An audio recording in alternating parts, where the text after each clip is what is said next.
বছর ঘুরলেই পশ্চিমবঙ্গে বিধানসভা ভোট। তার আগে এসআইআর চালু করতে কোমর বেঁধে ময়দানে নির্বাচন কমিশন।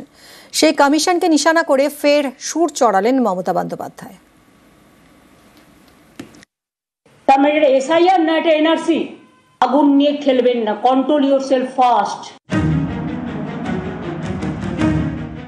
26শে পশ্চিমবঙ্গে বিধানসভা ভোট। তার আগে এসআইআর চালু করতে কোমর বেঁধে ময়দানে নির্বাচন কমিশন। তাদের প্রতিনিধি দল এসেছে বঙ্গে। বুধবার থেকে বিভিন্ন জেলার আধিকারিকদের সঙ্গে বৈঠক করেছেন। এই পরিস্থিতিতে কমিশনকে নিশানা করে সুর চড়ালেন মমতা বন্দ্যোপাধ্যায়। ফিল্ড সার্ভের নাম করে 3টে অফিসে বসে 4 জন অফিসার বিএলওদের ডেকে সম্পূর্ণভাবে থ্রেট করছেন আর বলছেন তাদের ইচ্ছে মতো কাগজ তৈরি করতে হবে। বিহারে করতে পেরেছিলেন, তার কারণ ওখানে বিজেপি গভর্নমেন্ট আছে, ডাবল ইঞ্জিন গভর্নমেন্ট। কিন্তু বাংলা সামথিং ডিফারেন্ট। আর এসআইআর শুরু করবার আগেই ওটা তো ফিল্ড সার্ভে নয়, ওটা হচ্ছে শো অফ। সম্প্রতি অসম থেকে একাধিক এনআরসি নোটিশ পাঠানো হয় পশ্চিমবঙ্গে। কোচবিহারের বাসিন্দা উত্তম কুমার ব্রজবাসী, মমিনা বিবি, আলিপুরদুয়ারের অঞ্জলি শীলকে ধরানো হয় এনআরসি নোটিশ। এবার নদিয়ার 2 বাসিন্দাকেও এনআরসি নোটিশ ধরিয়েছে বিজেপি শাসিত অসম প্রশাসন।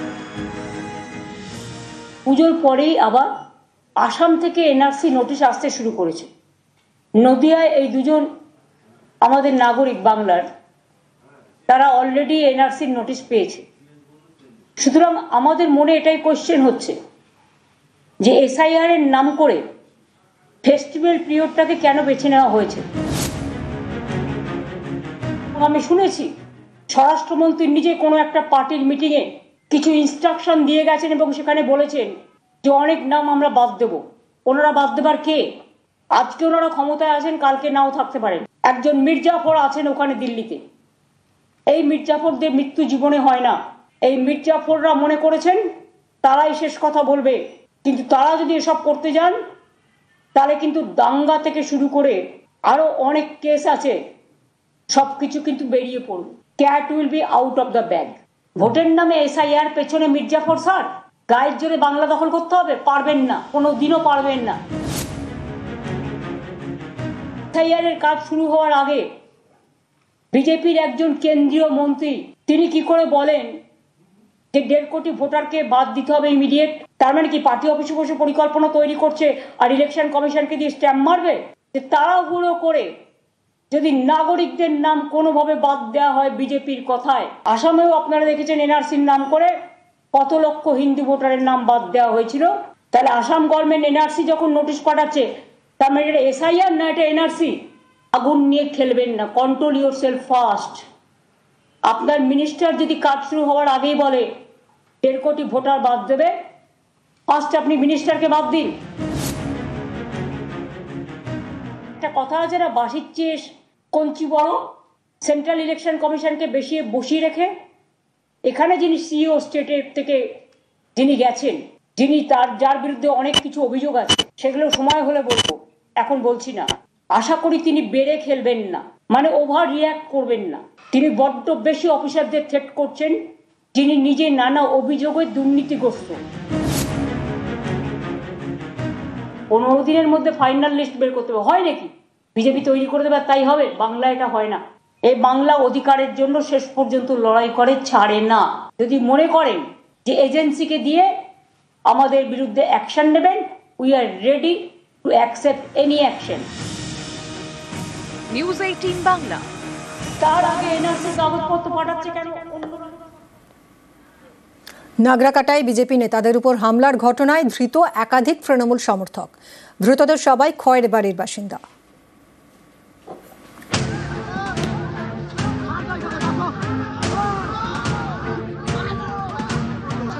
জলপাইগুড়ির নাগরাকাটায় বিপর্যস্ত এলাকায় গিয়ে স্থানীয়দের হাতে আক্রান্ত হন বিজেপি নেতারা।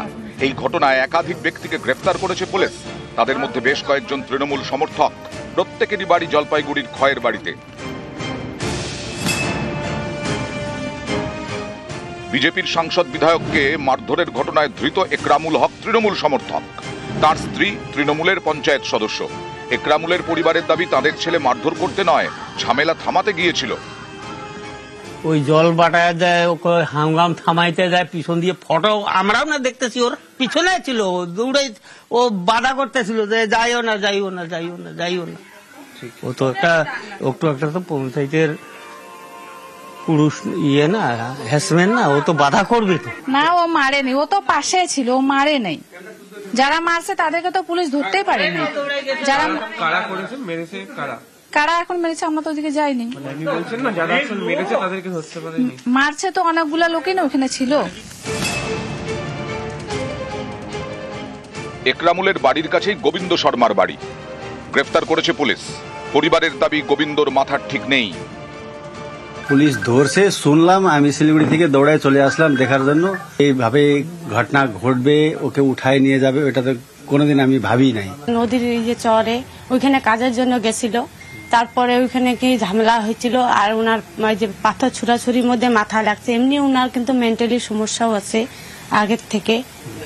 এখন তখন রাগের চোটে কি করছে সেটা তো আমরা বলতে পারলাম না। খয়ের বাড়িতেই বাড়ি আরেক ধৃত শাহনুর আলমের।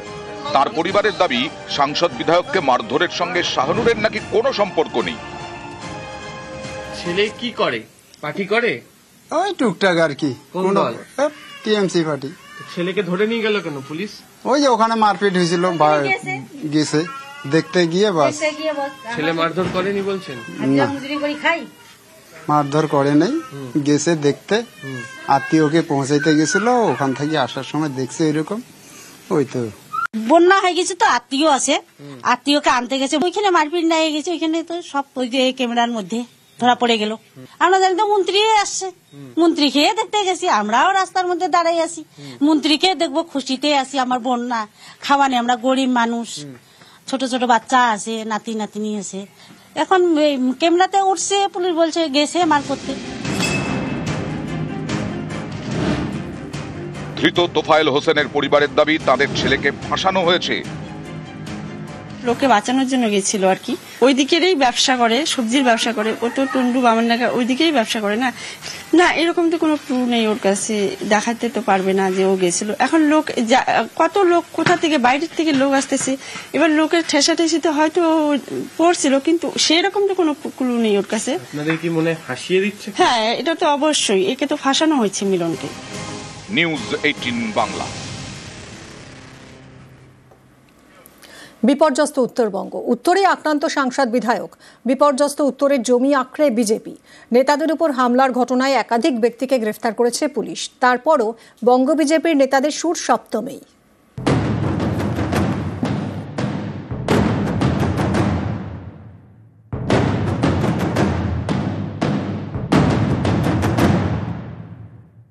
বিপর্যস্ত উত্তরবঙ্গ।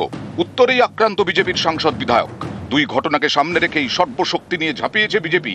উত্তরে 1 ইঞ্চিও জমি ছাড়তে নারাজ তারা। জলপাইগুড়িতে স্থানীয়দের হাতে আক্রান্ত হয়ে শিলিগুড়ির নার্সিংহোমে ভর্তি হন সাংসদ খগেন মুর্মু এবং বিধায়ক শঙ্কর ঘোষ। দুজনকে দেখতে যান একের পর এক বিজেপি নেতা। বিজেপি সাংসদ বিধায়কের ওপর হামলায় একাধিক ব্যক্তিকে গ্রেফতার করেছে পুলিশ। কিন্তু বঙ্গ বিজেপির নেতাদের সুর এখনো চড়া। এই গ্রেফতারিকে গুরুত্বই দিতে নারাজ তারা।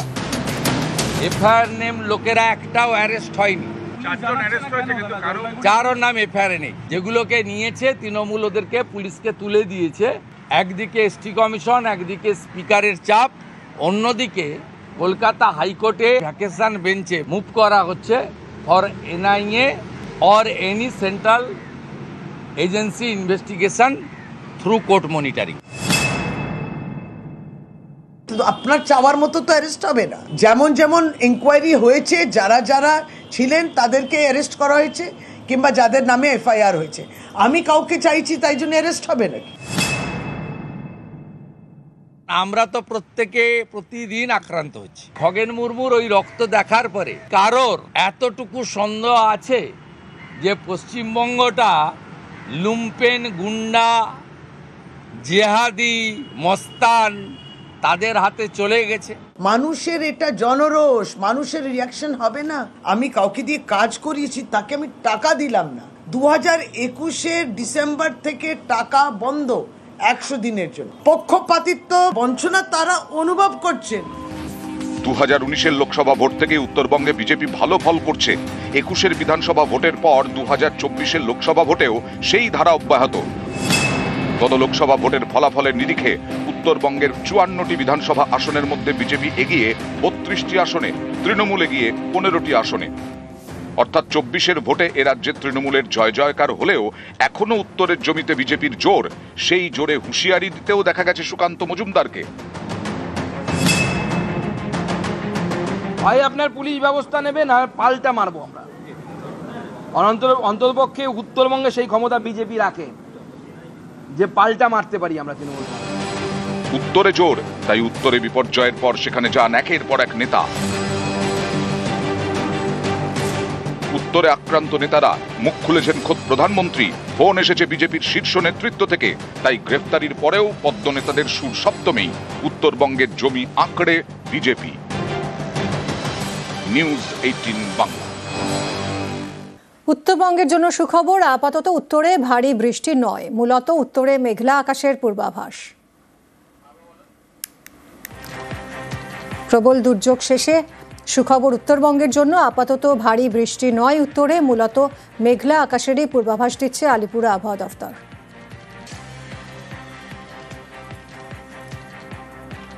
স্বস্তি উত্তরবঙ্গে, আর দক্ষিণবঙ্গের আকাশে ঘূর্ণাবর্তের মেঘ। দক্ষিণ বাংলাদেশ এবং ওড়িশার উপর ঘূর্ণাবর্ত, দক্ষিণের কয়েক জেলায় তাই বৃষ্টির পূর্বাভাস।